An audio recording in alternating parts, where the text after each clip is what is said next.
Welcome to the Movie Draft Podcast. I am Ethan Simmie, and I am joined today by my co-host, Sophie Holsinger. Hey, love bugs. And our guest, Ash Laskey. What's up, you guys? And today we are drafting rom-com movies in a regular style draft. We're back doing another draft. And more importantly, we're back after Sophie has another win under her belt. Now, we're not going to do this every episode. We're not going to check in on results or anything like that. But it just so happens that we're recording pretty swiftly after we got the results of the Scorsese auction draft. I just want to check in on you, Sophie. How are you feeling? Does your head still fit within your living space? Or how are we checking in there? Yeah, I'm already tired of doing this whole speech thing, it's really hard. No, I've had a great time with my bots on Twitter. I'm very thankful, and let's just keep going. I'm ready. Sophie minions, rile them up. Ash, I got to ask you as the guest coming into this draft. Sophie's won a couple now. It puts me in a tough spot being a co-host that's just not performing on the draft pod. Puts you in a weird spot. You're the guest. Are you ready to bring the heat against Sophie? I'm not gonna lie. I'm nervous, but I'm gonna do my best to bring the heat. I feel like there's some films I haven't seen, so that might hurt me. But we're gonna try. We're gonna try to see if we can take a win. Okay, yeah, we're gonna try to take a win. I think the longer we go on this show, and the more wins that Sophie amasses, I think really the name of the game just turns into. How do we beat Sophie? It's not like we're not like trying to win ourselves here. We're just trying to take it away from Sophie at this point. I'm just mentally trying to get ready for this rom-com draft. I gotta be honest with you guys. I feel out of place in this rom-com draft, and I know we're dropping this episode around Valentine's Day. Of course, kind of the reason we're doing this draft. I'll start with you, Ash. Where are you at on rom-com movies? What do they mean to you? How is your relationship to them structured? Yeah, I think I've loved them for a long time. Comedies in general have always been something that I connect to easily. I know that's not the case for everyone. I think it's a tough genre because it's so subjective, as all movies are, but comedies, I think, are one that are even more so than other films. And then when you add the romance aspect, it really just depends on what you like in romance. So I tend to have a pretty broad love for rom-coms. I don't just like a specific type, which I think helps. So I do tend to love a lot of them. But yeah, it's been a long journey. I probably saw my first rom-com when I was like 7 or 8. Okay. And I'm 30 now. So it's been a long journey. You've got a storied history with rom-coms. Yeah. Sophie, where are you at on rom-coms? I feel like they're kind of your bag, no? Sure. I mean, yeah, I grew up in a family of girls and was surrounded by a lot of women growing up, and definitely was in the aftermath of a rom-com boom because of the 1990s. Mm-hmm. And so there was a lot to watch, a lot of core rom-com men that became staples in my life. But ultimately, I think growing up, I kind of thought that romantic comedies were the only genre that existed, and I think society kind of tells women that that's the genre that they should love. And so for a long time I was kind of embarrassed that I love rom-coms, but now I've come back around and just realize how amazing they are and how different they can be. They're not just Hallmark movies, they're way more than that. So yeah, I love a rom-com, of course. Well, I'm kind of on the other end of that spectrum because I'm the only male participating in this draft. And I think societally, it's quite the opposite kind of message where it's guys shouldn't really like rom-coms. That's not the thing. You should just watch Mission Impossible for the 13th time, which is fine. I have no problems with that, of course. But I like rom-coms. I don't necessarily love rom-coms. So I'm just trying to back up my statement here of I feel a little bit outwitted, outplayed already, and we haven't even started drafting. Because I don't gravitate towards romantic comedy movies. I much more deeply gravitate towards crazy sad romantic movies and dramas that are not technically or really that funny. But I guess anything could be a romantic comedy. And this is something that will be very core to this draft. And we're really fascinated to see how it shakes because, of course, the drafts that we've had already on this show are very clear. Is it a feature-length film directed by Quentin Tarantino or not? Directed by Scorsese or not? Is it coming out in 2024 or not? This, a little bit more subjective, like you were saying, Ash, like what constitutes a comedy, a romantic comedy? I have a feeling some boundaries are going to be pushed a little bit. But, I like a good romantic comedy. I missed out on that big boom and like my family was not a movie family. So like I didn't kind of catch the reverberation of that huge era in my kind of more childhood or youthful film state. And so as an adult, it's a little tough to kind of get into this subgenre unless you specifically seek it out. I got to ask, because I'm curious. So here's what we're going to do in this draft. We're going 6 rounds. We're each going to have 6 picks for a total of 18 romantic comedies that are going to be picked up in this draft. Ash, I know off mic, you kind of mentioned you've done some drafts before. You haven't done any like in-depth movie drafts or detailed drafts. Are you bringing a strategy to this game? How are you traversing potentially the next hour of this podcast? I don't have much of a strategy, but I'm going to try to not just pick all of my favorite movies. But I did do some perusing on Letterboxd, so okay. I feel like I know generally some movies you guys probably like, but like Sophie said too, it's not always about the highest rated, so sure. I'm just going to do my best to develop my strategy along the way. I'm pretty good at winging it, so we'll see how that pays off. Well, that's not bad. Sophie, can I ask you, where do you stand on the Letterboxd reconnaissance side of things? Because, Ben, myself, and you, we've done our fair share of recon on each other.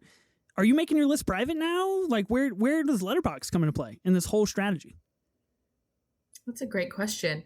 I've done my Letterboxd research. I think mostly I just look to see what I want, and then I go and see what my competitors are rating it and kind of gauge the chance I have to snag what I want. For this particular draft, I don't think I made a list, but in our previous drafts, we have like director filmography lists, of course. So I did private those, but I mean, Letterboxd is fair game. So okay. I'm all for the stalking to get what you want. Sounds lethal. It sounds like a seasoned vet over here. Like, I look for my openings, I look for my opportunities, and I seize them. Yeah. Not to give you more credit where it's due, but I guess whatever works in this situation. I just realized my list that I made was not private, and I thought it was. So I just probably did not help myself at all in this draft. See, this is a whole different pre-draft side of strategy that I'm learning is pretty pivotal in, doing a little research and figuring out your opponents, especially when we have guests here on the show. I did in fact make a private Letterboxd list, and I'm realizing that private function is really coming in clutch. If you're trying to stop the snakes of the world out there from getting their info and their intel. Be nice if it's a little easier to find on the mobile app. I don't use the website as much, and the private option it's like you have to go scouring for it. Sometimes it feels like so. They probably make it that way with draft podcasts in mind. They're like, we're going to make it really hard for these guys who do the movie draft. Totally.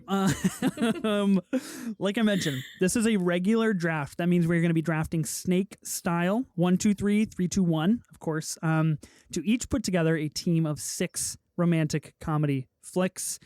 There are no other rules than that. Of course, the romantic comedy umbrella is large, and we shall see what fits and maybe what doesn't fit. Sophie, can I ask, because I know this is going to happen, and I know you're going to do it, and I know I'm going to do it. I'm sure Ash is going to do it too. How do we deliberate? How do we do if someone tries to put up a movie that the others don't necessarily feel constitutes a romantic comedy? How do we traverse this? Let's figure it out now. Or should we just figure it out as we go? Well, I think that I mean, the straight answer is it funny? Is it romantic? Then it can, like, for example, not to show any cards, I'm not going to draft this movie, but for example, Singing in the Rain, that movie, that's a musical. You know what I'm saying? But it's romantic and it's also funny. So just because interesting. It's just because we're not doing musical rom-coms doesn't mean it can't be taken. That's kind of where my head was at. But also, an easier route would be to just go to Letterboxd and go to genre and see if romance and comedy are listed. That might be a good way to do it. But yeah, I'm ready to hear people's cases. Okay. Yeah, I think we should keep it an open floor, of course. I think the Letterboxd idea is pretty good, and maybe see what Letterboxd constitutes as its genre or subgenre. That could be beneficial. Singing in the Rain, interesting. Didn't really think about that one. Maybe it gets drafted. Who knows? I guess we'll find out. Okay. Any other pre-draft thoughts? Anything you want to get out there? Lead your opponents astray, maybe? I don't know how people play the game. Whatever you want to do, it's up to you. No, I think it's a good point. I would just say that with that subgenre, I think for me, usually the romance has to be the core of the plot, but comedy has to be sprinkled within it. But that is so dependent on the person. What you guys think is funny might be different than what I think is funny. So that's where it gets tricky. But I do think the romance piece needs to be at the core of the plot, whether it be one couple, multiple. I don't think that matters, but I think musicals are tough because that adds a totally different element. And also, if you have a romance movie that's more on the drama, sad side, but has funny moments, is that truly a rom-com? I don't know. We'll have to debate along the way. You're asking the real questions here. I have no idea. I think we'll just figure it out as we go. Yeah, I think you're right. Fun. I think we're going to figure it out as we go. Okay. No, enough stalling, enough vamping, enough trying to get into each other's heads about what constitutes a rom-com and not. Let's do this thing. So in lieu of Ben normally managing the wheel of death here, the spinning wheel of picking names, I shall be attempting to do the same, and we shall see how it goes. Is anybody hoping for a not first round, like a not first pick? Do you think the first pick is a lot of pressure? It can be. I tend to not like to be first. Okay. But I won't complain. What about you, Sophie? You want the first pick, I assume? Yeah, I do. I would like it. I love that. I love that for you. Okay. I have a feeling what the first pick could be. I don't know, though. Do we know what the first pick is going to be? I don't know. It's pretty out there. I think we do. Okay. We're going to spin the wheel here and see what happens. Gosh, the only guy who didn't comment on if he wanted the first pick goes to that guy. Of course. It happens to be me for the first round pick. Okay. Well, I got to be honest. I don't know if I wanted to be first or not, but I guess that's where I'm at now. Okay. I'm very curious where this is going to go now. Down between Sophie and Ash for the remaining spots.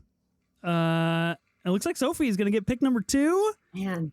Ash, that means that you are going to be last. But here's the thing, Ash, you're at the turn.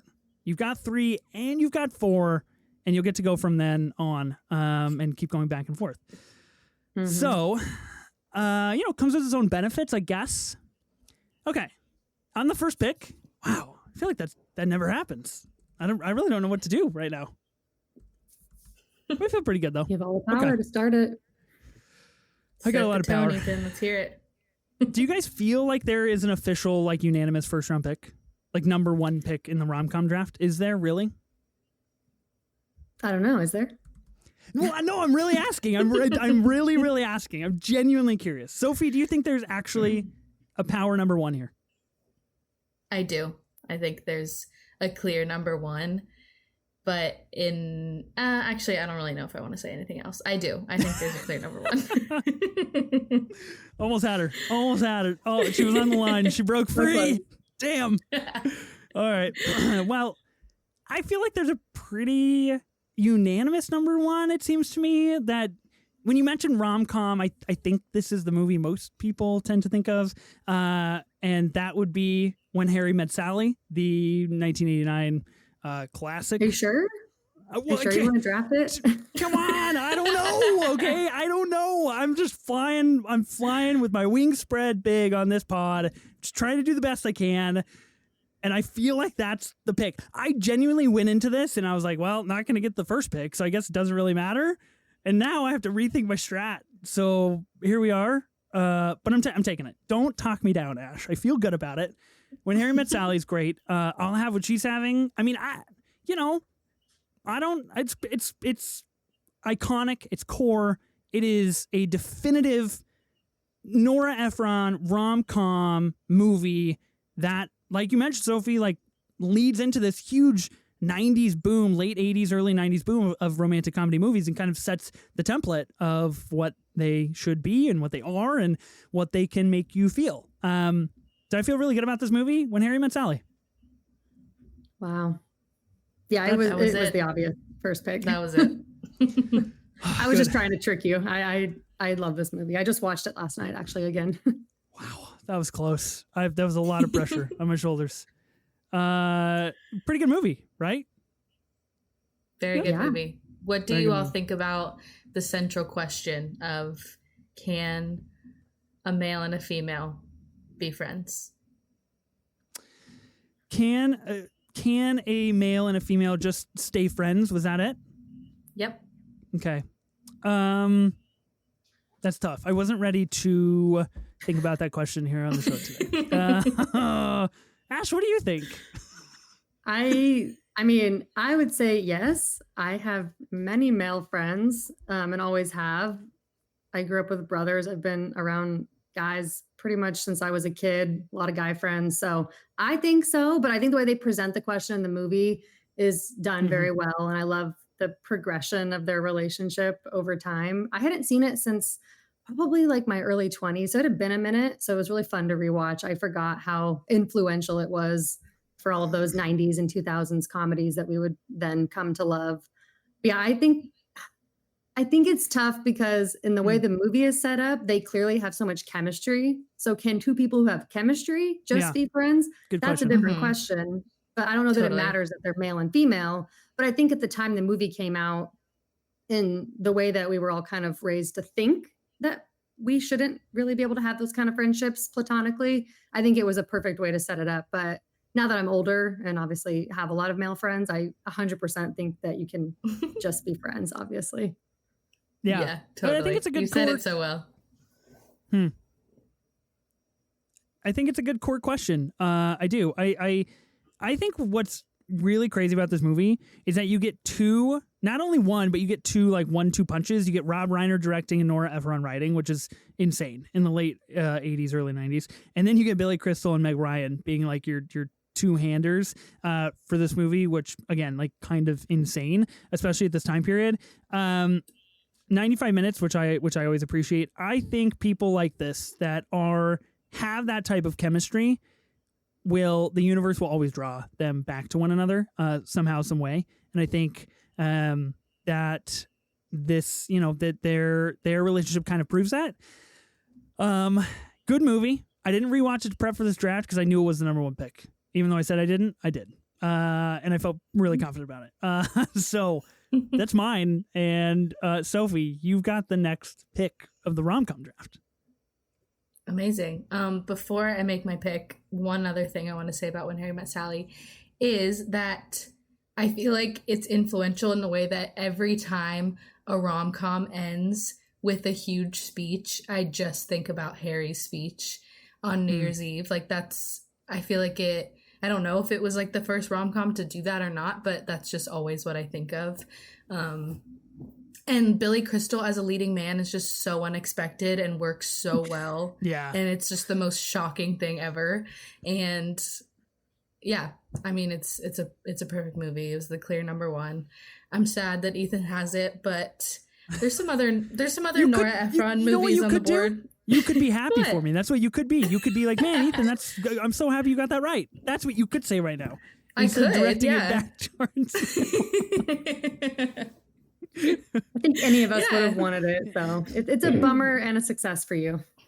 Exactly. All right, I'll take it. That's Exactly. okay. I'll take the backhanded compliment. All right. With my first pick, I think I'm going to go with a film called Crazy Stupid Love.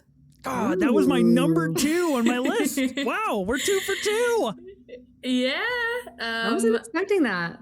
Really? Okay. Like I said at the beginning of this episode, this isn't my favorite rom-com by any means, but I think it's so great because it has one of the best twists in rom-com history. It may be circulated a little bit too much on Twitter at this point, but it doesn't mean it's not good. Obviously, the chemistry between Emma Stone and Ryan Gosling is wonderful, and I want them to be in 50 more movies together.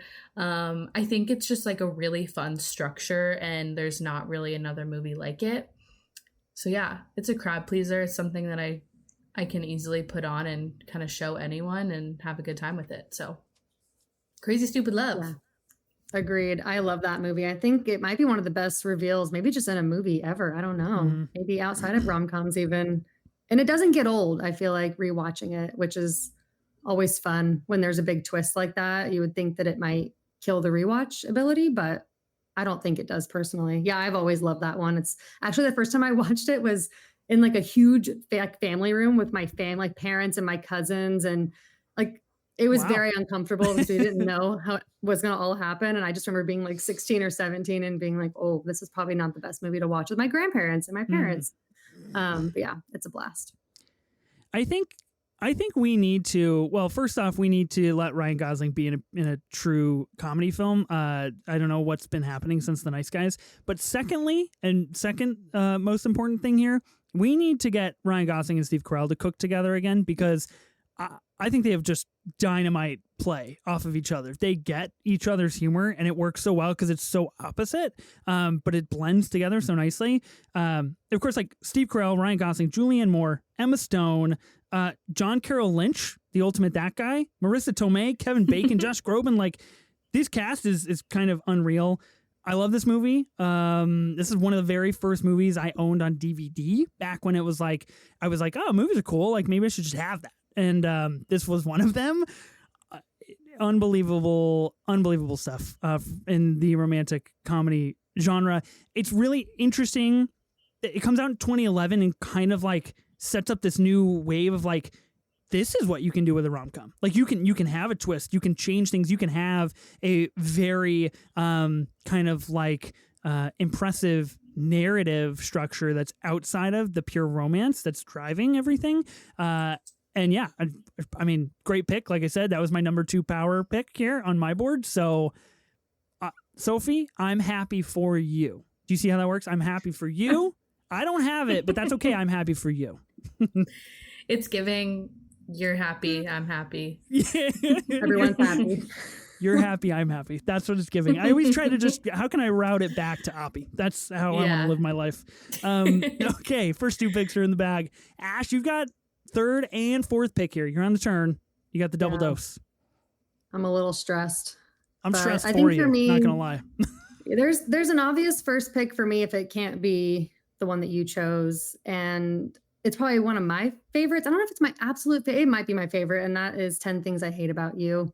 I think it was very influential for me. It was one of the first rom-coms I ever watched, and I love that it plays on Shakespearean, I guess vibes with, I think it is based on a Shakespearean play, like loosely based on it. I've never read that, but I have heard that. So I'd be curious to read that now. But yeah, I just love the characters. It was one of the first movies I watched that had like a strong female lead and sort of a, that feminist energy coming forward when I was really young. So that was really fun to see. You have the 2 different sisters that are totally opposites.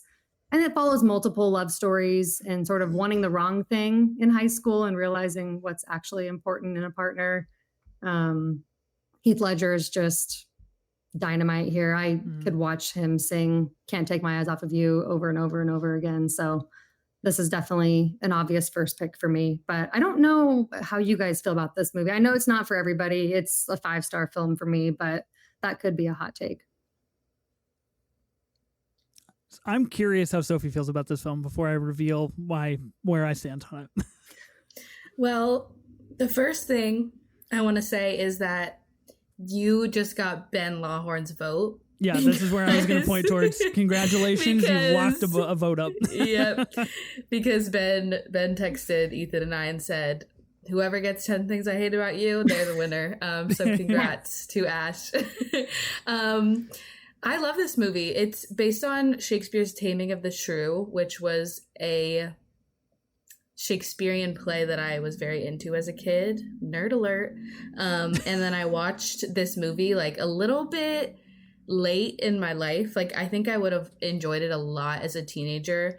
And I was just around it so often, and it's talked about so much, and it's just so beloved. And then I watched it and I was like, yeah, that was great. I miss Heath Ledger, like you said, his performance in the stands of the football stadium or whatever it is like definitely one of the rom-com moments of all time. Like it is so rewatchable. It's so fun. It's so different. It's not one of my personal favorite films, but I really enjoy it. And I find myself rewatching it a lot because of its rewatchability. So I think it's a great pick, worthy of the first round for sure. Well, it only took three picks to make it to a movie I had not seen, which I knew was going to happen. I haven't seen 10 Things I Hate About You. Ben, I'm so glad is not on this pod because he would just log off right now. He would wrap the show. And so I don't feel good about it, but also like I almost fired it up the other night and I didn't. So I don't know what that means. I don't know if like it might have fallen into the pantheon for me where it's like I've heard so much about it and like people love it and I think it's fantastic, where I'm just like, well, I guess I just haven't seen it and like we're just gonna keep it that way, kind of a thing. Not out of spite or anything, but maybe like half-ass out of spite. Like I don't know. I just haven't gotten around to it. I just haven't found the right night to watch 10 Things I Hate About You. Yeah. So I'm happy for you, Ash. This sounds like a great film. Sounds like a good flick. You've got Ben's vote, that's for sure. So pretty cool all the way around. Nice job. Yeah, I mean, I definitely think you should change that at some point. It is not very long, and I feel like there's a little bit of something for everyone to have fun with here. There's just a lot of over-the-top things like, yeah, I don't want to ruin anything for you because you've never seen it, but Sure. Just things that you would never expect high school students to be getting themselves involved in, but it makes it that much more fun. And there's a whole scene about balloon paintballing that made me want to do that so badly as a teenager. I never got around to it, but maybe one day. But it came out in 99 and I was in middle school, like in the early 2000s. So I think I just watched it at the perfect time and I still love it even now. So I think luckily for me, it came around just at the right time. So I'm very happy to get it. Helps that you can watch it because I think that helped me probably get it faster. I appreciate you not spoiling a movie that I haven't seen in the 25 years since its release. That's really kind of you. I shouldn't be that kind, but I will be since you're having me on your podcast. It's very kind of you. So I'll return the favor. It is still the first round, Ash. Just keep that in mind. We've got 5 other rounds. Things might get out of hand quicker than you think. Okay, Ash, you got the second pick. Second pick for me is going to be another obvious one because it literally changed my childhood, and that's 13 Going on 30. I think it's a pretty obvious rom-com pick. I'm so sorry, Sophie. I know you love Ash, it. Good job. I do too. I think Mark Ruffalo was my first crush maybe ever in that movie. And I think I was 11 when it came out. So I actually saw it when it came out. I don't think I saw it in theaters, but I did watch it on TV. You know, they used to release movies on TV after they would come out in theaters, and I just fell in love with it. And I think I've watched it almost at least once a year since then, probably. I've seen it so many times. It's just iconic. Fashion moment, iconic. The music is iconic. I wanted to wear every single outfit that she had in that movie. I love movies in New York. So it's just a given for me. But I am sorry, Sophie. I really am. Would you be mad if I said I also had not seen this film? I kind of assumed if you haven't seen 10 things that you haven't seen. My wife loves this film and she thinks it's great and she mentions it all the time. And I have nothing against this film. Like, I think Jennifer Garner is truly incredible. And like with Mark Ruffalo, and the premise of the film sounds very interesting and entertaining. being a guy, it's just like not high on like the list of things to like, let me check that out on a Friday night. And, you know, I'm not putting on a good representation of genre openness here. And I feel bad for that, but you do have 2 movies with numbers in them. So I sense a theme. Maybe I'll do a little recon before it gets to my next pick. Sophie, you love this movie? I love this movie. This is, if I had to name like a rom-com besides the Nora Ephron universe that was my favorite, it would be 13 Going on 30. Mark Ruffalo, definitely my first crush ever. He's also similar to Billy Crystal, is kind of an unlikely leading man. Like, I think he's sexy, but maybe not everyone does. I don't know. Oh, confirmed. No, he is. Yeah, we win. Okay, thank you. Thanks, Ethan. There's also a thing in rom-coms where the leading lady is always some kind of like New York magazine editor or writer. And so growing up, I was like, that's the dream job. Like, I'm going to move to New York City and I'm going to work at a fashion mag. And like, that is just like so rooted in this movie. But it's just so fun. It's just like, it's so girly. It's girls having sleepovers and kissing boys. It's just so sweet.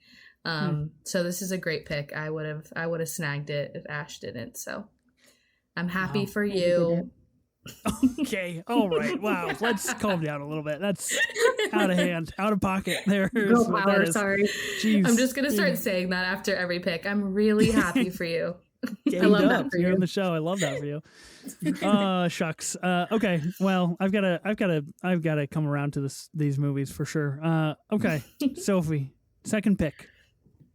All right. I don't think that we're going to have a debate here, but maybe. I don't know. First debate of the pod? Let's go. I mean, I think that this movie is incredibly romantic and incredibly funny. But again, maybe it's just like a comedic difference that we might have. I don't know. But I am going to select the 2006 film Pride and Prejudice, directed by Joe Wright. Okay. What do you guys think? Interesting. Okay. Pride and Prejudice. It's been too long since I've seen it for me to remember the comedy aspects of it. Which means I don't think it qualifies. Hey, Ethan. Let's let her. We gotta let her box. Wait, is this the one with Tom Womkins? Yes. I'm pro Tom. So, you know, I've heard good things about this movie. Again, not a movie I've seen, but I think here's what IMDb. Okay, wait. Yeah, go ahead. Here are the 5 subgenres that IMDb lists under this movie. Costume drama, feel-good romance, period drama, romantic epic, drama. So I don't see humor or comedy listed in this subgenre. But again, but here, I'm willing to hear you out because, you know, this is a path that I might adventure down to the deep, dark woods of what might be considered a rom-com or not. So, you know, give a little, get a little here. I scratch your back, you scratch mine. How do we want to do this? I have no qualms because I got to be honest, not on my board, no skin off my back here. There's definitely comedy within it from what I remember, but yeah, I guess you can, plead your case. I don't know if there's really a case to plead, but I don't see comedy listed as a genre, but it does say relationship comedy is a theme. Yes, I saw that. I think people would say that Jane Austen, which is like the author of the novel that Pride and Prejudice like is written by, like she is a comedic author and she writes her main characters as like super witty comedic, like that's just kind of her style. And Elizabeth Bennet, who's the central female character of this movie, is just like super witty and silly and is kind of like clumsy. And so to me that comes off in like that is kind of the comedy aspect of it. Ethan, you haven't seen this movie, or you have? No, unfortunately, I have not seen Pride and Prejudice. Okay. So I can't really weigh in, you know, like wisely here, but I'm okay with it. Yeah, I don't don't know. remember it being super funny for me personally, but I think comedy can just mean so many different things that I don't have enough against it to veto it. So I think Okay. I'm okay with it. Okay. I mean, I'm if you guys I'm are good. approved. Here's the real question. Do you feel good about it? Do you I feel like it do. constitutes in this draft? I do. Because I think there are some movies, like, for example, I brought up Singing in the Rain earlier because that's not something that I particularly want in this draft. I think I talk about it a lot. And I also, when I think about it, I think musical. Like, obviously there's a romance at the center of it, but that's just not where my mind goes to. But when I Right. think about Pride and Prejudice, when I'm turning on this movie, I'm expecting to laugh and I'm expecting to feel the romance between the two characters. So I feel good about it. If you guys aren't going to veto it, I'm happy to have it on my team. Oh, yeah. Yeah, I think it's okay. I think there are others that are clear, more drama-esque than this one. So I think those would be ones I would be more passionate about vetoing, or ones where it's like clearly very sad and emotional at the core. I think that would be different. But this one, I think you can have a lot of fun with. So in that sense, I think it does qualify. Okay. Sweet. All right. I'm good with it. Pride and Prejudice, Sophie's second pick.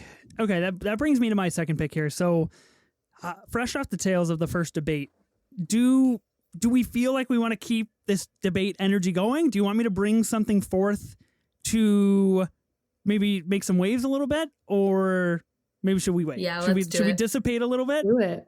Do you want me to do it? Yeah. I don't want to do it because I don't want to reveal my hand too soon. So I'm gonna go with. Look, I've got a plan. I feel good about my plan, unless one of you picks it, which could, I guess, be a really very real possibility. Gotta But rethink this. It's so. Yeah, I just don't think like it comes forth in that idea of like, oh, that's a rom-com. So I feel pretty safe. And then if one of you pick it, I will find you and I will kill you. And this podcast won't exist anymore. That's where the levels that we're at now. Okay, I'm gonna go with a movie that I think is really quite good, and we're talking about another film that is kind of a genre redefinement. And this movie is kind of this new age rom-com with two people that I generally am okay with, but something in this movie really unlocks them and I really enjoy it. I'm going to go with 2020's Palm Springs. I think this movie is so funny. I love that movie. This movie is very good. Of course, a kind of a modern mesh of this Groundhog's Day idea of living the same day over and over again, and a romantic comedy where they figure out how to do it together. They do fall in love with each other, and I think their friendship and what both of them bring to the roles, of course, being Christina Melody, I believe is her name, and then Andy Samberg. They're really, really funny. And what's special about Palm Springs is like, it was the first movie of this like straight to streaming pandemic wave, sold for a record number of dollars. Was it out of Sundance? I think it might have been out of Sundance. It was out of a film festival, and I know it sold for X number of dollars and 69 cents. So like, shout out to Andy Samberg for never losing his core humor. And there is it just like happened at the right time to be like, oh man, this is a good movie. Like we've done it, and we're kind of back. So I'm going with Palm Springs. I knew you liked it, Ash, and I had to swoop. I'm so sorry. It's a great pick. I do love that movie. Is that the one that you were not sure if we would veto, or is that a different film? Oh no, that's not it. Okay, I was gonna say that one's pretty clearly rom-com, obviously with some weird sci-fi, repeating the same day aspects. Yeah, I love that movie. I think that it has just a different type of humor than I'm used to seeing with Andy Samberg, but still a lot of that typical humor he has at the core. And I think she's great. I think it's Kristen Melody, I believe. Kristen Melody. Yeah, she's great. She's also in How I Met Your Mother and Wolf of Wall Street. Fucking shout out. Yeah, she is. Shout out Wolf of Wall Street. Understated role in that film. Seriously. Holy cow. Yeah, Mhm. yeah, she's great. But yeah, I think it's a great film. I think when it's just the two of them is really when it shines. I think when it gets away from more of the family and the repeating the wedding, I think it gets a bit better. Don't even start. So Don't even start slandering this film. I know you love this film, Ash. Don't not take it down. slandering. I just prefer when it's just the two of them. That okay. All right. Palm. Where are you at on Palm Springs, Sophie? I completely agree with everything Ash said. This was a movie that like definitely came out of nowhere in like the deep pandemic times. And I loved it. And I found myself rewatching it so often and just wanting to show it to friends because it's another really easy movie to just like turn on and anyone can enjoy. Like I vividly remember like going over to one of my friends' houses and her dad was just like cooking in the kitchen and immediately just got sucked in and ended up like sitting on the couch with us and watching because it really is just like a crowd pleaser. Yeah. So yeah, this is a great one. One of the best movies of that year as well. So Shout out J.K. Simmons. Yeah, Cameo. seriously. Holy cow. Incredible. Mhm. Okay, I feel really good about that. Gosh, I feel like things are going well. Okay, we all have 2 picks. I'm at the turn, so I've got pick number 3. I'm going to lead off the 3rd round right now. This one might be a little bit of a toss-up, but I feel like it shouldn't be with this astute group of film observationists, such as ourselves here. This is another modern day, so I might be riding this wave of recency bias, but I feel okay about it. In my opinion, a 5-star flick, a perfect movie, one of the best movies of the 2020s, actually. I'm going to go with Paul Thomas Anderson's Licorice Pizza for my 3rd pick. Obviously romantic because they are deeply fated to be in love with each other, and also exceptionally hilarious because we're trying to sell waterbeds, and then I have not downgrade seen to this, pinballs. just FYI for spoilers. Okay, I won't spoil anything. I highly recommend you see it. I want know to, it's on my Sophie's watch seen list. it. I know Sophie's seen it. I have seen this. I'm a little, I don't know. I don't know why I'm caught off guard right now. Maybe it's because I just didn't have Nice. this on my list. Send your head But- spinning. I feel good. Yeah, I mean, you're right. It is romantic and it is a comedy. So, I mean, I can't. Okay. I can't fight you on it, but are you ready to like get canceled by the Twitter heads who are like The haters the Twitter heads who are wrong, who have to go to bed every night and be like, "Oh yeah, that's not a good movie," and then they have to like be depressed their whole lives. right? Give me a break. Yeah, it's incredibly polarizing because of the age gap, Ash. I don't want I those have heads heard on my yeah. team. I think that entirely constructed social commentary on this film is absolute dog shit. I think it's unbelievable, and I don't even know why I don't even know why we're having that conversation. Is she older than him? Is it kind of like the Jennifer Lawrence movie where she's way older than he is? Mm-hmm. Where are you at on that conversation, Sophie? I mean, it's tricky because I understand how people can see that behavior and I don't know, like disagree with it, but that's not like obviously PTA's intention with that film is not to like glorify that. It's just to like it's just commentary on like teenage crushes and just like being like caught up in things, and it's I don't know, that I guess that's why I don't think of it as a romantic comedy because to me that's just like no, but it is. It is. It's just when I think traditional romantic comedies, I think like, oh, they're gonna last forever. Like it's a fairy tale, you know, but that's not what Licorice Pizza is, but that doesn't take away from the romantic and comedic aspects. So I respect the pick.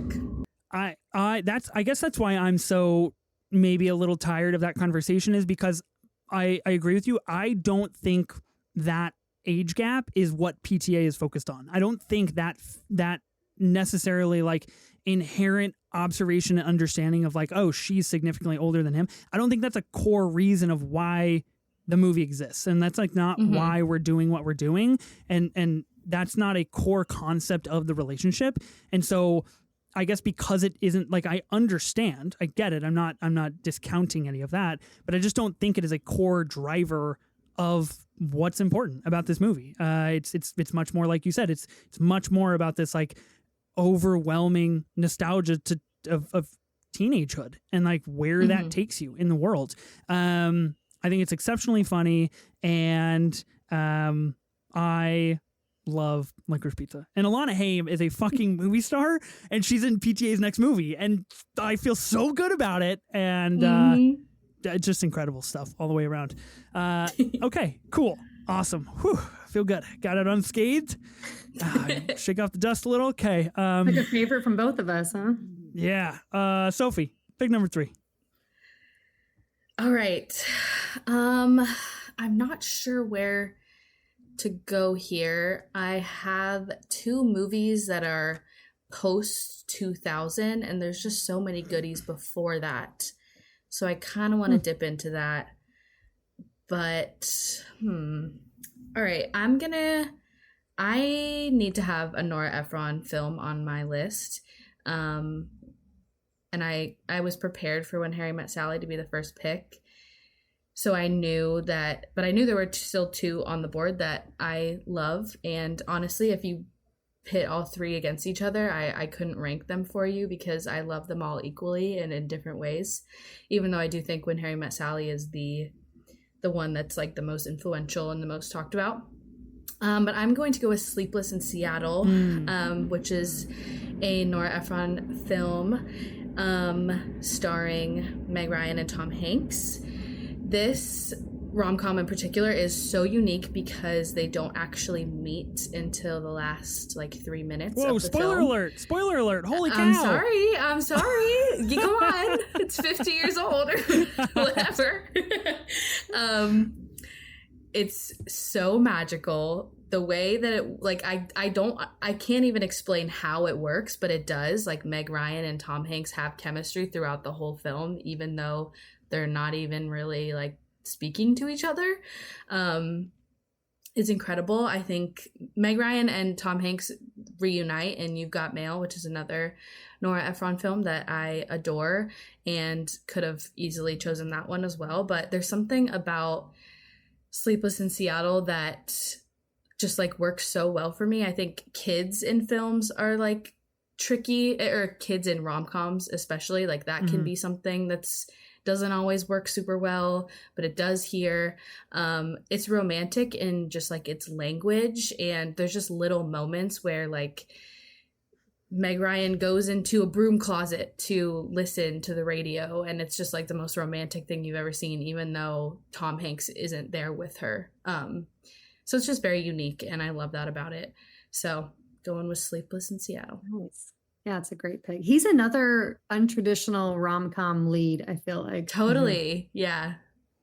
It's interesting that they kind of go for that, where it's not that traditional like hot guy that you would think. Well, they gotta give hope to everybody, you know. They gotta give hope to people like me that anything's possible.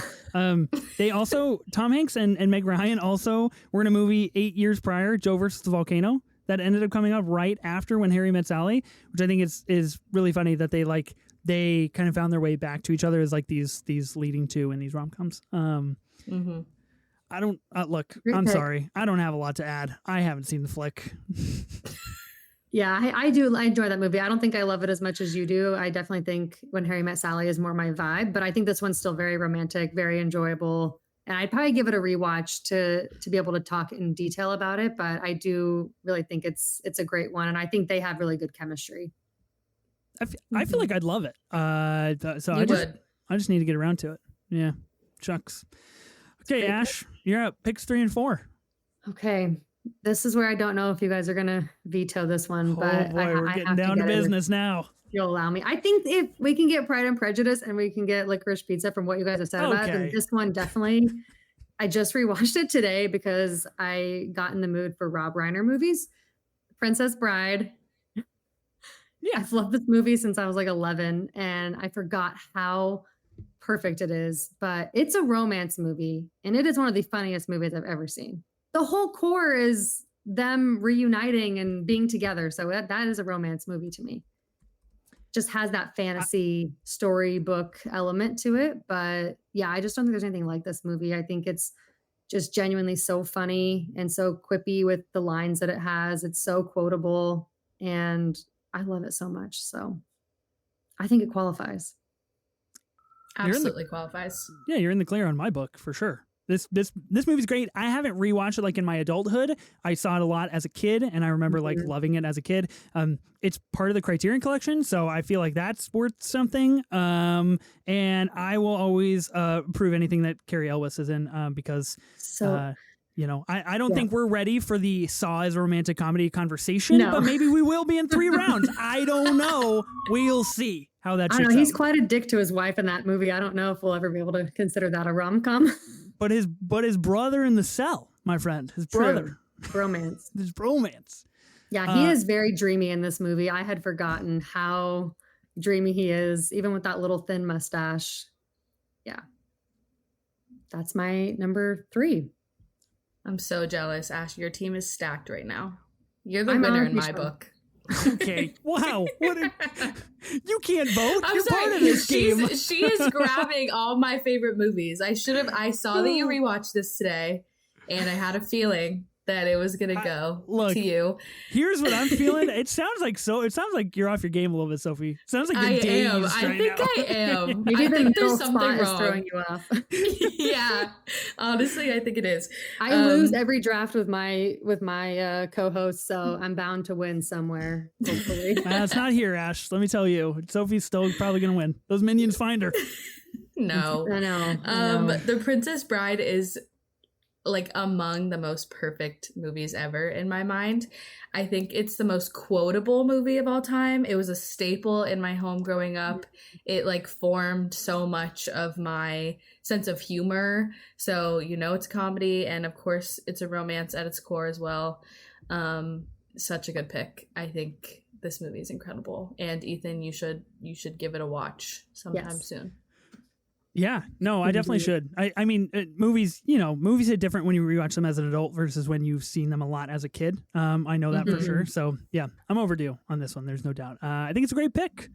Ash, you got another one though. Yeah, I feel good about it. Okay. I feel like I'm getting to the point where I have so many directions I could go and I don't know which one I want to go with, but there is one that I feel like I have to pick just for myself, even if it's not a crowd pleaser, because I've just always loved it so much. And that is The Wedding Singer. Oh, I was just looking at that one on my list. Shoot. I don't always love Adam Sandler comedies. I think they can be really dumb and just childish type of humor at times that I just don't connect to. But this one, I think, balances the comedy and the romance really well. I think him and Drew Barrymore are just great together. And I love all the songs in the movie. It actually inspired my wedding Walk Down the Aisle song with the instrumental Journey music. I actually did that for my wedding because of this movie. So it's just been one I've been attached to for a really long time. And I would not live with myself if I didn't have it on this list. That's amazing. That's a great pick. I mean, it was on my long list for sure. I love The Wedding Singer. And generally, I think Adam Sandler humor is pretty stupid. It's not for me. The Wedding Singer is hilarious and iconic. And it is what it is. I remember the first time that I saw The Wedding Singer, and you get to the end where he's on the plane and like sings the song to her, and I was just like completely shocked. I was just like, wait, that he did it. This is incredible. Like we've succeeded. And that movie is very, very good. Yeah. That plane is ridiculous though. I mean, probably one of the most obvious set planes that I've ever seen in a film. And we have Billy Idol making a cameo. Incredible. Which is great. So yeah, just one of my favorite 90s movies. I adore it. So very happy with that pick. Have you seen it, Sophie? I have seen it. Honestly, I think it was after a late night in college, and I'm not sure I really remember much of the plot. But I really, really love Adam Sandler and Drew Barrymore together. I'm a sucker for 50 First Dates. That was kind of like my favorite rom-com growing up. Revisiting that movie is interesting as an adult because there are parts of it that really don't work, but their chemistry is just so, so good. And I want them to just keep doing things together because agreed. Nice. Two picks. I feel like you did pretty good on the double. Sophie, brings us to you. 4th pick. All right. 4th pick. All right. This is a movie that I really enjoy. And it might be a debate because I think it is like a tearjerker in some ways, and it's a romance. I think that it is funny, but it's a British film, and I think the comedy can be a bit dry. So, I'm going to draft the film About Time. God damn it! I wondered that as well. No! I didn't know if it was a comedy, so I did not put it on my list. I think we're comedy. Done. I think the podcast is wrapped. I think we've had a good run. Congratulations, Ethan, Sophie. I had no idea you won you 3 liked drafts this movie. in a row. That's it. That's all we needed to know. The experiment's over. God damn it. Ethan, if you wanted it, you could have drafted it before. I don't know what to tell I didn't think it was on anybody's list. Are you kidding me? Letterboxd says fantasy romance drama. But then it says relationship comedy again. This movie's funny as shit. Are you kidding me? Yeah, I know it is. It's really funny. Okay, wow. So maybe my Letterboxd genre thing wasn't a good idea. Shoot. I use that too, and I wish I didn't, because I do think that movie is funny, but it is really damn sad too. Yes, for sure. Okay. And I think I also waited way too long to watch this movie.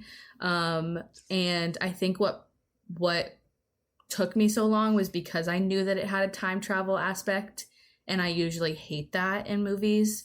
But then it just works so well, and it's so, like, it's obviously such a huge part of the plot, but it's just not like some complicated time travel thing. Like, he literally just like gets in the closet.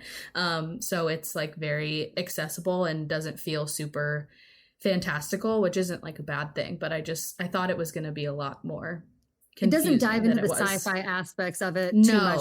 Yeah, exactly. It's so funny. Rachel McAdams is like very quickly becoming just one of my favorite actresses ever. Like, I think she's just so charming and works so well in everything that she's in.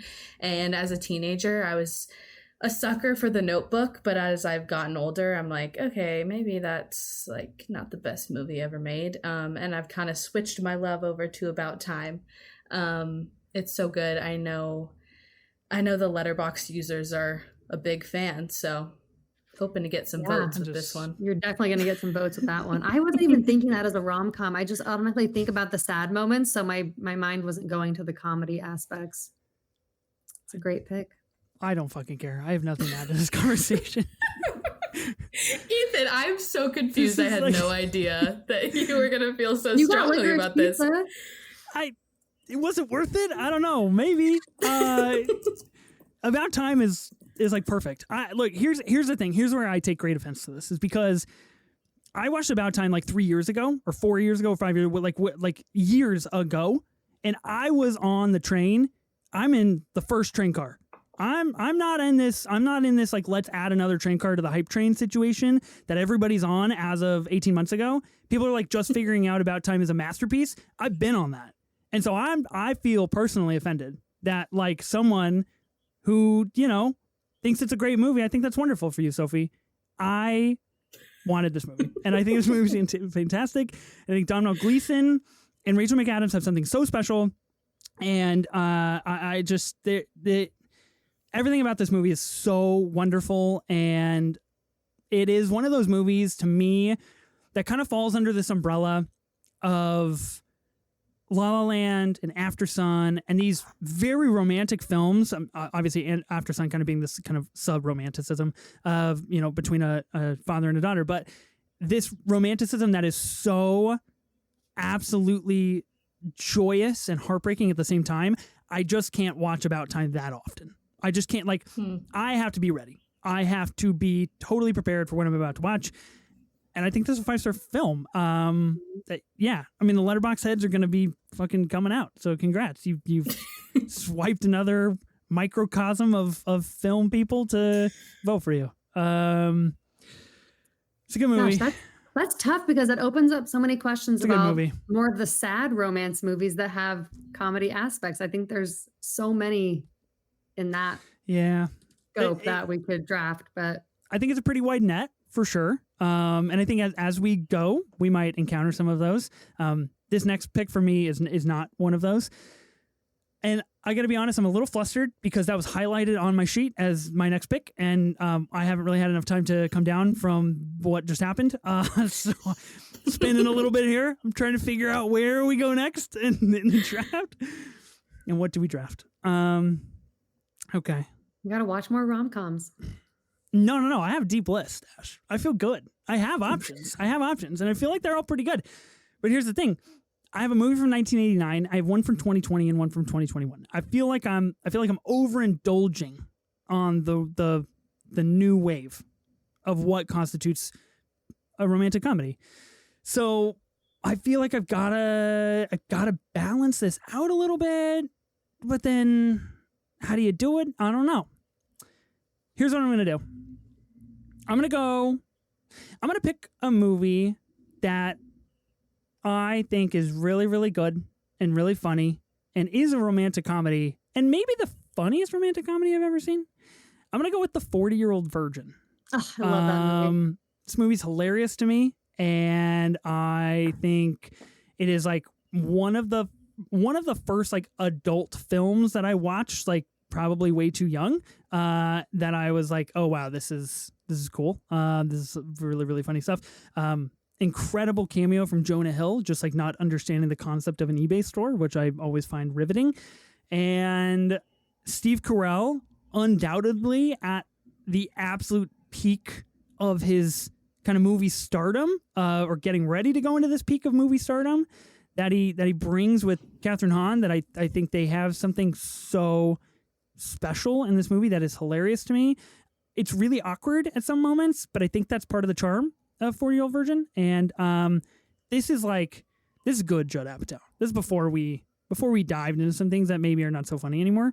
This is good stuff. So I'm gonna go with the 40-Year-Old Virgin for my fourth pick. I was not ready for that. It's a good pick. Well, haven't seen it. Picked. Oh my god, you haven't seen it? No. It does feel like one of those movies, though. The longer you go without watching it, I feel like it's gonna be less funny. If that makes sense. That's how I feel. I think I started it. What is happening right now? What are we doing? I'm sorry. I'm sorry. I think I started watching it like a month ago, and I got 5 minutes in, and I was like, "This ain't the vibe right now." Like, it just, I don't know. I don't think. I honestly, I was speechless. I was thinking about this as you were talking.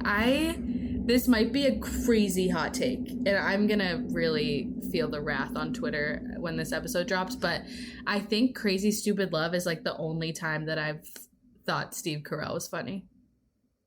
Wow. Wow. And I don't think I've seen like him in much else besides like The Office. That's an insane take. I don't really seek after his projects because I just haven't found him funny. I don't know. Oops. Wow. Okay. Well, I'm really discombobulated right now because I don't know what is a good rom-com anymore. I started good 30 minutes ago, and I feel like I've really fallen off a cliff here. And things have just I don't know. Well, I don't know what's going on. I don't know what we're doing with this draft anymore. Okay, well, I drafted it, and it's here, and this is the reality that we live in, that I live in. I'm sorry, I feel like I'm being so mean today.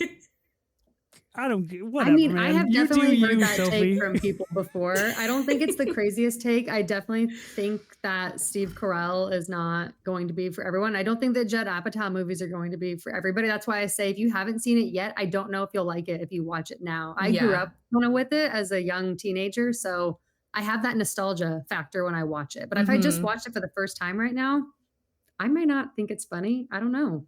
Yeah. I mean, look, to each their own. I will say this. I will stand up for my pick and say that you have an incredible trifecta of funny guys in this movie. Steve Carell, Paul Rudd, Seth Rogen. I think they are great, especially when this movie comes out in 2005. That is like before the market has been saturated with their types of humor, and before most of them pretty much get market corrected by much funnier people in the 15 years after they do these things.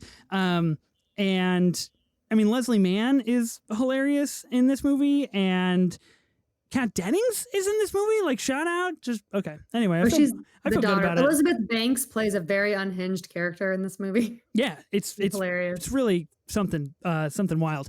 Look, I feel okay about it. Okay. Do you, Ethan? Because you just you seem unsure.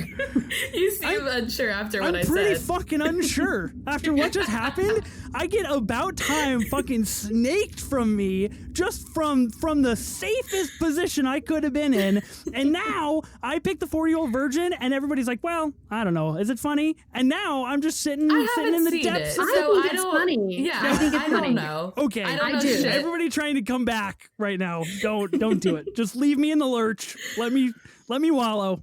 And let me make my next think it's pick. funny. I just was validating Sophie that if she hasn't seen it yet, she may not at this point That's fair. find it as funny. That's a fair take. That's a fair take. And I think much like movies like Dodgeball, True Underdog Story, I think it's pretty funny now, and I actually think it holds up pretty good. But that's because I saw it 25 times when I was a freshman in high school, like week after week after week after week, and like that core memory stuck with me of like watching it in my rich friend's TV car, or like car that had a TV in it, and I thought it was the coolest thing in the world, and that sticks with the film. So yeah, I think maybe if you're like first getting into 40-Year-Old Virgin right now, maybe it's not the right path forward for you in your life, and you might want to rethink that. But I feel good about it. I feel okay about it at least. Okay, pick number five.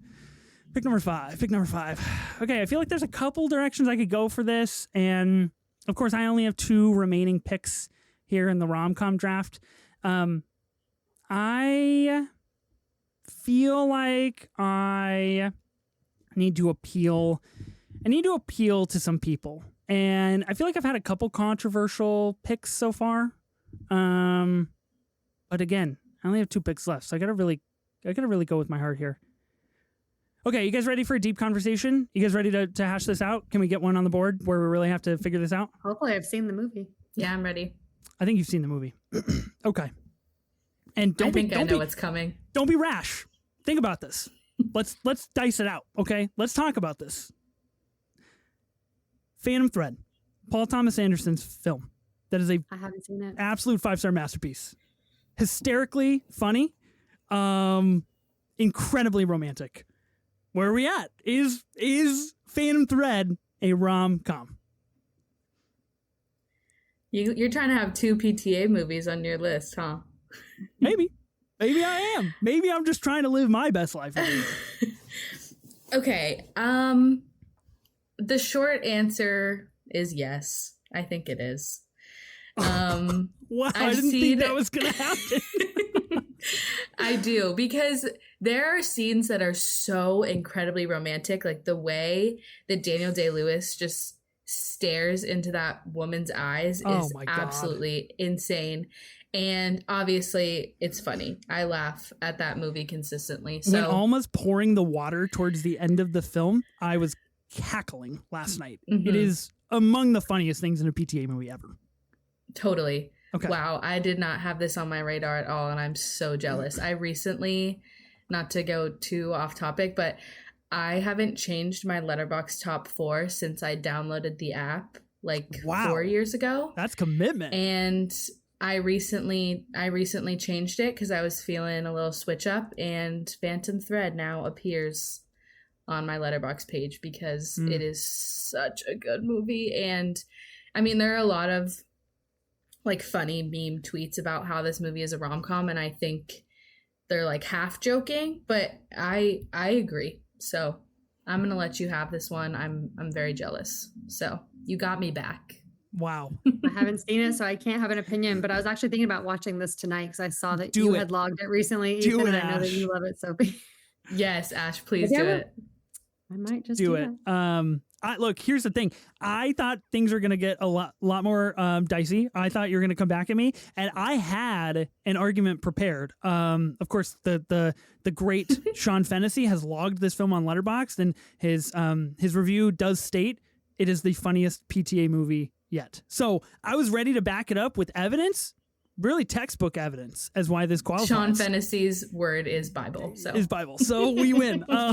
So if that's where we're going with this, then I'm in the clear. Fuck. Okay, we're back. We're back. I'm I'm soaring. so happy now after you were so Soaring. disappointed. Here's the thing, and I'll let everybody in on a little bit of a secret. I had texted Ben last night, and I was like, "Dude, you're not participating in the draft. You gonna be my sounding board, or what's up?" And he, of course, refused to steer me in any direction or provide any wisdom whatsoever. But I did send him a couple, pretty interesting takes, Phantom Thread being one of them. And it was on a list. And the only thing he sent back to me, and then he continued to ghost me after this because I believe he was busy. But I took it as a personal affront. All he said back to me was, "Is Phantom Thread a romantic comedy?" And that was it. So it's definitely not widely regarded as a romantic comedy. And I could be really pigeonholing myself in here with some takes that people are just like, that this is a little out of hand, but we're so back. Fuck, I feel good. Okay, Ash, or Sophie, sorry, you're up. You're so happy you don't even know Incredible. what's happening. I don't even know who's next. He's so back. Wow. Okay. With my next pick, what? There's a movie on the board that I'm really surprised you haven't picked up yet. I don't know. I know what you're talking about, and yeah, we'll see where things go.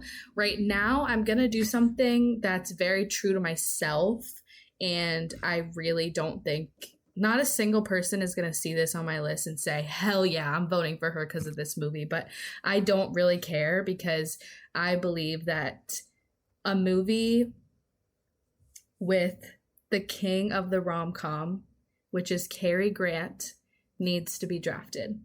So I am going to be selecting Bringing Up Baby. Have you seen this film, either of you? Wow. I've not. No, I have not. I've heard of it. Howard I Hawks haven't had film, a though. chance to Holy see it. cow. Mm-hmm. All right, so I'll give you a quick rundown, no spoilers, because you guys all need to watch this. It's a classic screwball comedy with a romance at the center, Cary Grant, Katharine Hepburn. My favorite thing in not just rom-coms, but movies in general, is just super fast dialogue, and that is this movie. Mm-hmm. It's just kind of a series of like misfortunes and adventure and romantic entanglements. It is so fun, and I believe it's like from 1939. Ethan, maybe 1938. 1938.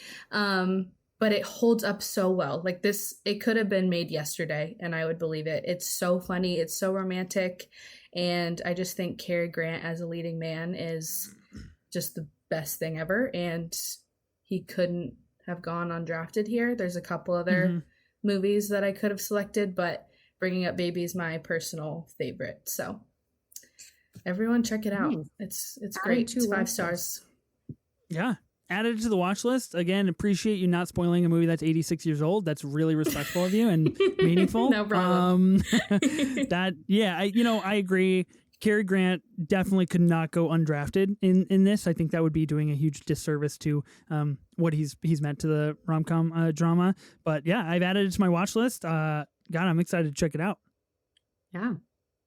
Good pick. Okay, Ash, you've got 5 and 6, and you're going to round out your team. Okay, I have a question. Now that we've brought up some movies I was not expecting, Oh, yeah. what Now's are our the time. thoughts on La La Land being a rom-com? Because I don't think it is. But I just thought I'd throw it out there. Just wanted to shoot my shot. Okay. Look, Ash, if Also, anybody you're would speaking- consider it a romantic comedy, it would have been this guy, and it would have been the number 1 draft pick. I know it was a dumb question, but I just wanted to shoot my shot. I had to. Movie's hilarious, and it's romantic, but no, I don't think so. I know. I don't. Well, I don't know. It does open up an interesting conversation. I'm still going to say no, but I think it's funny, but I don't think it's a rom-com necessarily. It's not the kind of funny that I think would define a comedy genre film. But again, I just had to ask. I wouldn't be able to live with myself if I didn't. Yeah, that's fair. I think, too, someone has to be the receptor of the people who listen to this show and completely disagree with a take that we got wrong, and it's this. So maybe it is a rom-com, but not for this draft. Fair. Is that okay? I feel like I'm being really mean. Yeah, you're being so incredibly rude. Thank you. No, I sadly do agree. And I think that it was bold of you to ask because Ethan and I really are like the would have been it. number one and I number know, two, it like would've La been La a Land difference. fans. So it would have been gone a long time ago if we thought that it was. But Fair. yeah, I mean, it's funny. It's romantic. So It is. I It is respect. pretty funny when Sebastian is like, they serve samba or they do samba and they serve tapas. Pick one and stick to it. Mhm. That's like the peak of like maybe the funniest thing in the world. But I don't think it qualifies. Yeah. Okay. Agreed. Fair. Just had to ask. I'm a phoenix rising from the ashes. Okay, not a I La La think Land because I pod. love We got to Ryan move Gosling, on. and he's just so funny to me in every movie he's in, no matter what kind of vibe the movie has. That I just, Okay. Hoagie Carmichael So- sat on that stool. Okay, I'm done. I promise. Let's go. Are you sure? I'm positive. Okay, so then for my fifth pick, I'm gonna take one. It's not as traditional of a comedy, but I think it's a hilarious film, and I can't not pick a Jack Lemmon film. So I'm gonna take The Apartment. Ooh, Have you guys seen this? I haven't seen it, but it's on my watch list. This was actually on my long list of films to draft. So great pick. Yeah, I've only seen it once. I think Some Like It Hot is more of a favorite of mine, but I think this one's more of a true like romance story, just with the two of them kind of focused as the main characters. So I think this is a more clear pick for rom-com. I think it's just absolutely hysterical. There's so many funny one-liners, and I think they're just great as they build up their chemistry throughout. I won't spoil it, but I think you would like it, Ethan. So I would definitely check it out. Yeah, I'm reading the synopsis of the film. I think I would love it. And you know what? This one pretty definitely is a rom-com because Letterboxd says, movie-wise, there has never been anything like it. Laugh-wise, love-wise, or otherwise I would wise. just say that. So that's... Aww. I don't That's think cute. there's any qualms with this one. I think we're right up That's the rom-com cute. alley. Congratulations. Yeah, it's a great holiday movie as well. It plays at a theater that's not too far from me, like a local like downtown Tower Theater, and I've never gotten to go. I think this year I'm going to try to see it around Christmas time because I've never obviously seen it in theaters, and I think that would be so fun. So awesome. I think the only movie that I've seen Jack Lemmon in is Glengarry Glen Ross, and he's lights out. Well, and yeah, I guess there's a couple other. Anyway, Jack Lemmon, great actor. That's my point. This is great stuff. Yeah. Good pick. All right. So this is my final pick. This is it. Oh, my This gosh, your I'm team so is stressed. locked in after this. It's So going on the stressed. graphic. It's going out to the people. Okay. I feel like I have to maybe put one in here for some people that I know really love this movie. I also really love it. I don't love it as much as other people, but I think it's really great. I think it's really unique. I think I'm going to take The Big Sick. Oh, Nice. I don't love with the final pick, but I think it's really special. I think it speaks on something unique that obviously is very true to, certain people that have dealt with those familial issues and culture issues. And I think they do it in a way that adds a lot of comedy, but it's obviously a very emotional story at its core. So I think it's a great film. I would love to give it a rewatch actually. So I'll probably do that soon. But yeah, final pick. Sticking to it. Nice. I have not seen The Big Sick, but I've heard it's really, really quite good. It looks like just a sublime cast. Bo Burnham's in it, so love to see that. That's a Love win. that. Yeah. Incredible. I That's haven't it for seen me, it I in a guess. couple I'm years, good. but it's great. It's so good. It is one of those movies where it's like there's hard topics, so you might not think of it as a traditional rom-com, but it is. Like it's so romantic and it's funny. So great pick. I love it. Nice. All right. Okay, well, that wraps out your team, Ash. Of course, we're going to recap the teams here after Sophie and I kind of round ours out, and then we'll give some honorable mentions. I'm sure there's some things out there. Yeah. Sophie, final pick. Okay, I'm looking at my long list, and there are just so many good ones left that I really. Should we extend the draft to like 10 rounds? Should we just like keep this thing rolling? I'm ready to keep going. I could go for so many more rounds. I've experienced way too much emotional abuse in this pod already. I got to move on. We got to cut it short. Oh boy, I can't decide where to go here. All right, I'm gonna stay true to myself once again because that's what we do here, over on Sophie's team. And I'm going to select Moonstruck, Great pick. starring Cher and Nicolas Cage. I think that this is the funniest rom-com that I've ever seen.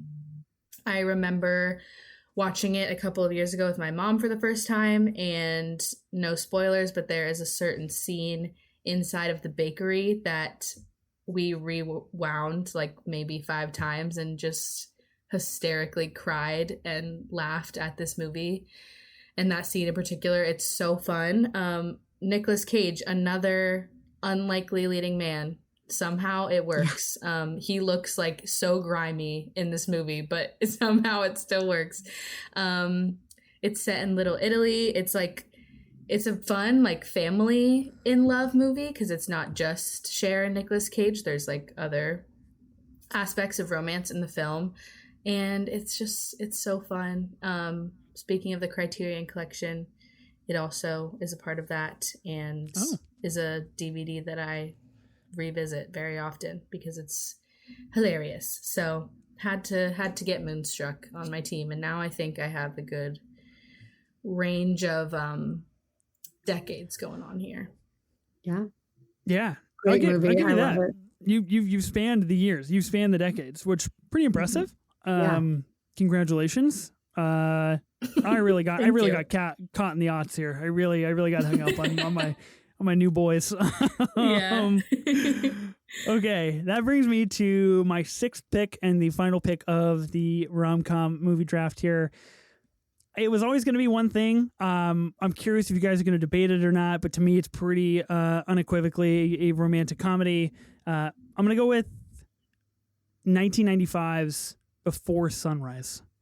I can show you, but before you say anything, hang on. Pull it up on IMDb right now, because the first subgenre, romantic comedy. But Look it at is that. IMDb here, Ethan. Whoa. Yeah. okay. Who uses IMDb these days? Come on. Guys, come on. I don't know where to find the genre on Letterboxd, so I'm using IMDb because I don't know where I see that information. I will tell you right now, exceptionally romantic. Of course, we know that. That's not up for debate here. Comedic in the fact, and I'll give you one scene just as an example. The scene in which they are sitting together at the table, Celine and Jesse, and Jesse's trying to convince Celine, hey, hang out with me. Don't go back to your friends. And what would you do? How would you call them up? What would your friends say? They play a little game of telephone with each other. They've got incredible chemistry, exceptionally romantic, and hilarious. Ethan Hawke and his fake telephone, and Celine and Julie Delpy. It's the whole package for me. It is a romantic comedy. Why is that one romantic comedy but not La La Land then? Because it's more in the drama. It's more romantic drama. I agree. There's funny moments in both of those movies, but it's not a comedy. Okay. All right. I also don't remember ever laughing out loud during Before Sunrise. Like it's very like sweeping. You're killing me. Like okay. I don't know. I love that movie. I would have certainly taken it if I thought it was a rom-com. I just think it's more of it's like walking and talking romance. They do have fun together, but it's not a comedy in that traditional sense. So how do we approach IMDb? Do we storm their headquarters and let them know they've got it wrong on their site? Or probably. How do we move forward with this? Because you got to let them know. Because if I'm not getting it in the draft, they got to re-up that subgenre on there because that is wrong. I think we can confirm it by Googling the movie, and on Google it says romance drama, and that's what Letterboxd says too. Shoot. Okay. Well, I will let you in. I was hoping both of you would be tired from arguing by the time we got to the 18th pick, and I thought you were going to be like, "Yeah, it's okay. We'll let you have it." Shit. That did not happen this time. Fuck. Okay. I've got to rethink the draft here. I was like, good effort. I was locked in. I didn't have any backup picks. I was like, that's the one. no question. Now I got to think again. Okay. Romantic comedy. Well, I've got a long list, so it's not like I'm grasping at straws here. I'm just trying to figure out what is the right one to kind of go about things, and what do I want showing up on my team when I look at the graphic. How do I feel about that? Let's see. You know what? I'm going to do it. I'm gonna do it. I've got a lot of new movies on here. I've got to go back a little bit. I'm gonna select broadcast news. How are we feeling about broadcast news? Romantic comedy? That movie sucks. I haven't seen it. That movie sucks. Pretty sure it's her least favorite movie, right? I'm dead. Yeah. Wrap it up. What an ass pick for number 18. God, the movie's terrible. That movie sucks. This is a hilarious. romantic comedy. This is a romantic comedy. Deeply romantic, of course. Deeply, deeply funny in its wittiness and also its like physical nature. That basically William Hurt and Albert Brooks are just like two total ends of different romantic spectrums that Holly Hunter is trying to figure out how to decide between. Sophie, I gotta give you credit where it's due. You told me to watch this film. It's exceptional. It's a great film. And the Infinity Stones grow. And you can collect them if people you encourage to watch broadcast news. So this movie that sucks is on my team. And I feel good about it. I'm so happy for you. Are you though? Are you really? Why didn't you pick broadcast news? That's where I thought you kind of threw me off a little bit, and I was like, oh, should I not be picking this on my team? Little. I don't know if there was like a reason. I know that it's a rom-com, and I would never debate that. But when I think about this movie, I think I like it for a lot of different reasons, and just like I'm laughing, but the romance isn't what I'm thinking about. Like, I relate so much to Holly Hunter's character and like just her life and the way that she approaches romance, that to me, like, she's like kind of self-sabotaging the romance. Oh yeah. And so to me, I just don't find it romantic. Like, it's more just like relatable to me, even though I know, I don't know what I'm saying, but I hear you. Yeah, to me, I just like rom-com isn't what comes to mind when it's just like almost like more personal to me than that. Like, I don't want to label it as a rom-com because I'm like, I don't know what I'm saying, but I'm happy that it got you all flustered. I brought up broadcast news, went exactly how I thought. Should have played it earlier. Got you out of your head. Okay, I've got broadcast news on my team. I feel pretty good about it. Let's recap our teams, and then let's do maybe some honorable mentions. I definitely have a quick like yes or no. Is that a rom-com that I think are worth bringing up here? So I drafted first, so I'll say my team first. Number one pick of the draft, When Harry Met Sally, the unequivocal rom-com movie of all time. As long as humans have lived on this planet, that's the best one. And it's on my team. I have it, so it's for me. Number two, Palm Springs. Third pick, Licorice Pizza. Fourth pick, The 40-Year-Old Virgin. Pick number 5, Phantom Thread. It is a romantic comedy. And number 6, broadcast news. That's wow. I thought I was down for a minute, but we're back, and I feel really good about it. Sophie, you had the second team. Go ahead and read your team. All right, my first pick was Crazy Stupid Love, followed by Pride and Prejudice. I also got Sleepless in Seattle, About Time, Bringing Up Baby, and Moonstruck. Nice. Ash, what'd you get on your team? All right. I ended up with 10 Things I Hate About You, 13 Going on 30, The Princess Bride, The Wedding Singer, The Apartment, and The Big Sick. I think this draft went about exactly as I expected, and it was all over the board for me. And I don't think I've ever felt whiplash quite like this while potting.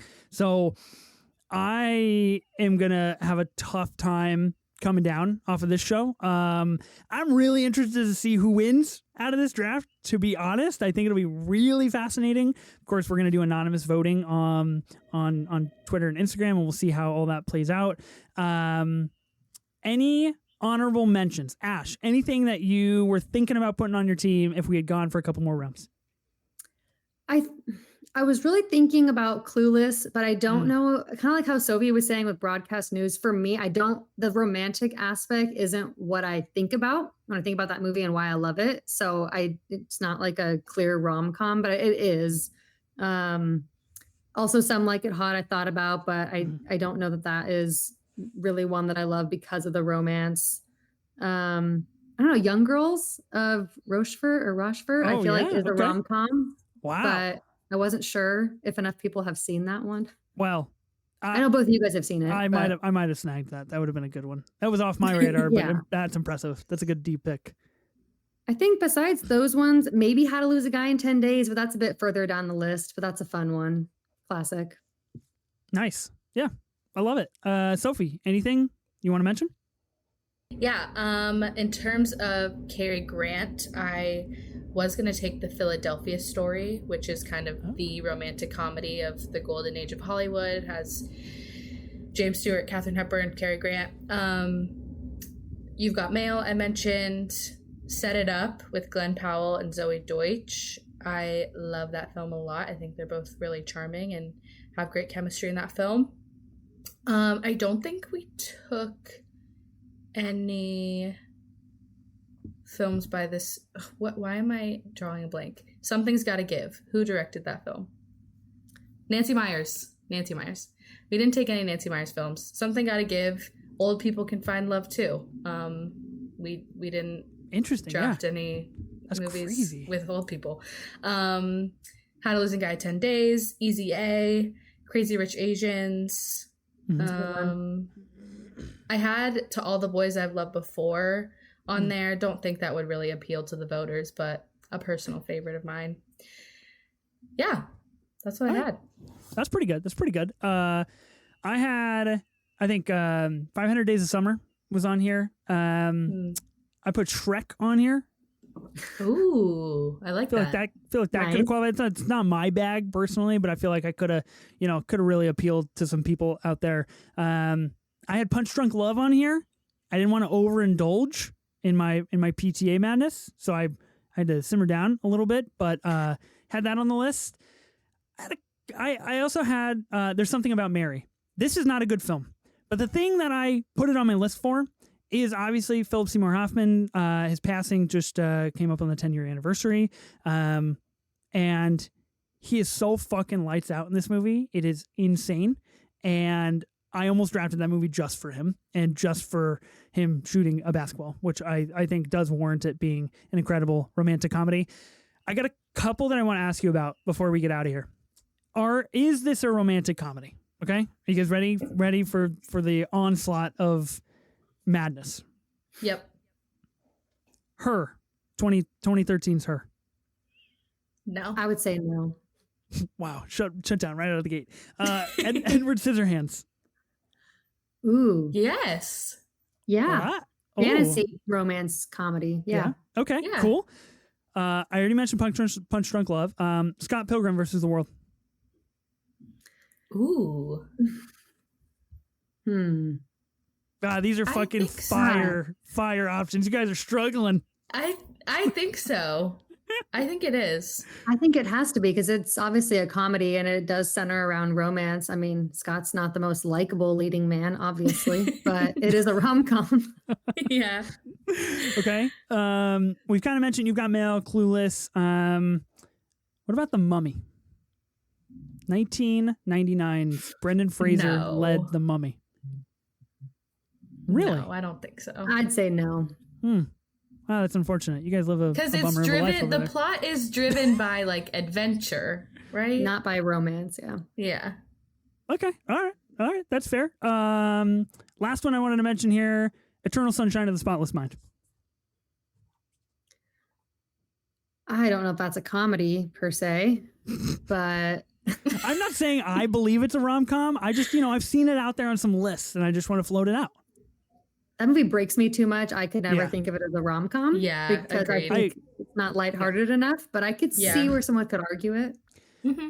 I agree. Okay, not a rom-com for me either. I feel like we have some pretty good movies on our list. We kind of span some good generations here. We got some pretty, unique picks, to say the least. We shall see who's going to win. How are you guys feeling about your winning chances? Ash, you feeling like you might pull the dub? I'm feeling better than I've ever felt before leaving a draft. I'll just say that. Famous last words. Okay.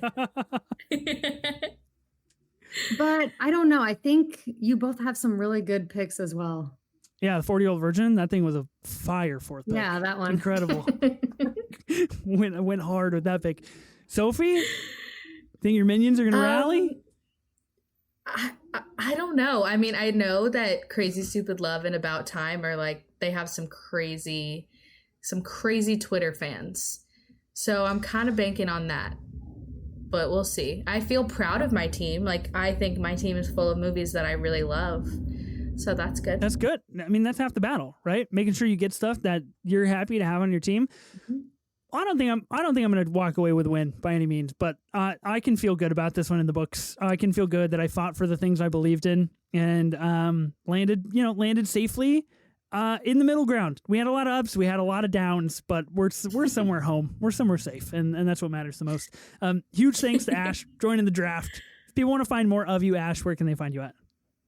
Yeah, thank you guys for having me. It was so much fun. I think I'm just AshVsMovies, just AshVsMovies on Letterboxd, Instagram, and TikTok. So that makes it easy. And then if you want to listen to or follow Love, Death, and Movies podcasts, we're on YouTube and Spotify and Apple. Nice. Yeah. Check out the pod. Follow Ash on all the social media platforms. Of course, thank you to the Oppenmommy. Are you still going by Oppenmommy, or did you pass that off to Ben? I'm still going by it. In fact, I changed my Letterboxd username to reflect my name.